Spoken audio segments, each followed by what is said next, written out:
Hey guys, today I want to show you a workflow that I use for my own games, and I think it really suits game jams. So this series is going to cover tools and workflows that I use regarding art, music, programming, all that help me develop games in a small amount of time.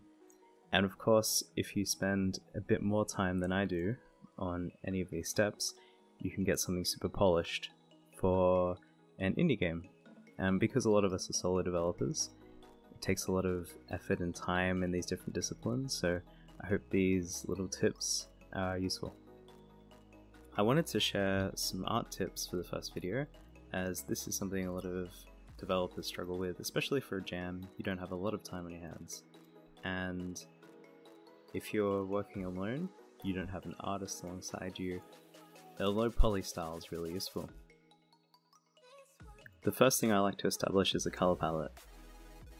If you know what theme you're going for a particular level, whether it's something scary or underwater, or maybe it's a dungeon, you need to establish what colors you're going to use first, and limiting a color palette can help a lot in terms of a short deadline. I usually like to go on Google and find an existing bunch of different color palettes. I just got this off Google.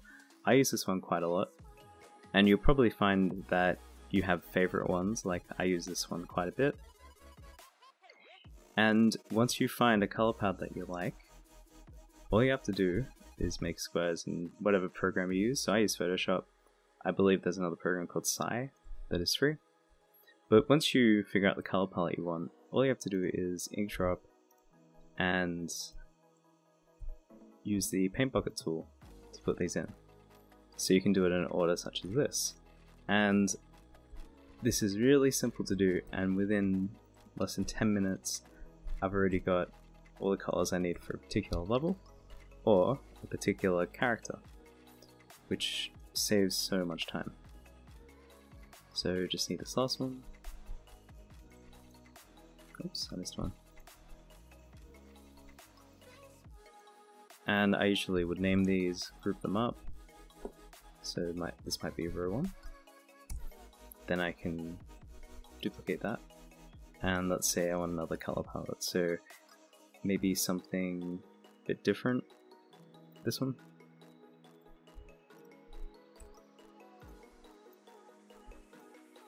Oops.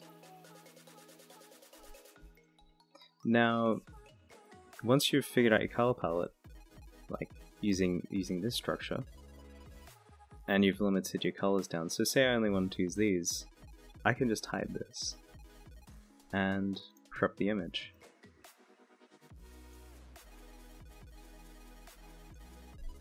And that's it. There's my entire color palette. Now, obviously, you probably want way more than that. I use this for Novysword, but what's cool is it's automatically texture outlist, which means your game will use one material, saving a ton of set pass calls if you're using Unity. And it's really easy to UV. So I'm going to step over to Maya, and if you have a look, the model's really simple, just basic box modeling techniques, nothing fancy, no sculpting, no high poly to low poly work. But what you'll notice is, if we go over to these pots for example, I've got 2 different colored pots, and if I want to make a different color, all I have to do is change where these UVs are mapped, and I don't have to do anything fancy in terms of UVing. All I have to do is move them and maybe even squash them down. I don't have to map them to anything complicated. I don't have to use an array of the unwrapping tools. I could just do an auto unwrap and scatter them around, and I can get different results. So if I had a wider array of colors here, I could get something like a red pot or whatever. Now if you were to use this approach, you can see how much time it's going to save you. If I look at this, all I did was insert edge loops here, and all of a sudden I have detail here to show that it's an actual crate.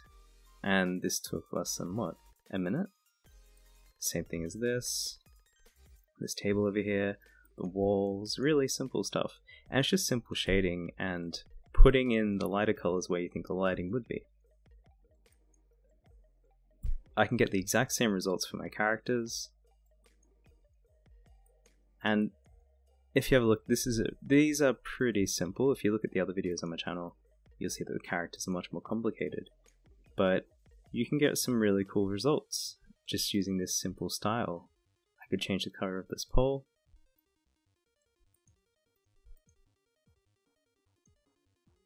Instantly. I could, as well,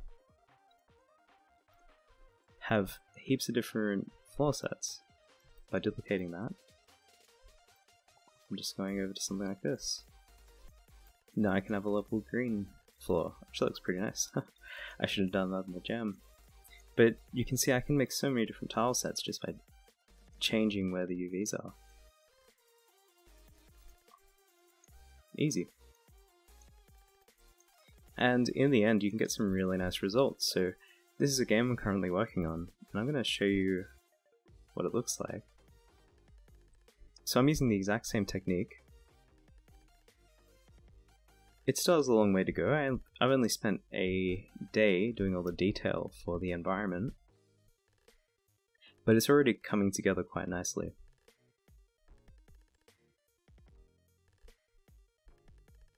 Now you can't just use these techniques alone. You'd want a solution such as Amplify Color or the Camera Filter Pack, so you can have what are known as LUT textures. So something I'll discuss a bit later in another video is that I use Unity quite a lot, and you can do the same in any other engine. You can have post-processing image effects which can change the look of your scene. So I use the LUT textures to change the look and the mood of my scene, and I use lighting as well, along with these particle effects. And you can make your simple low poly models and textures look a lot more interesting. Now, I'm going to go way further with these.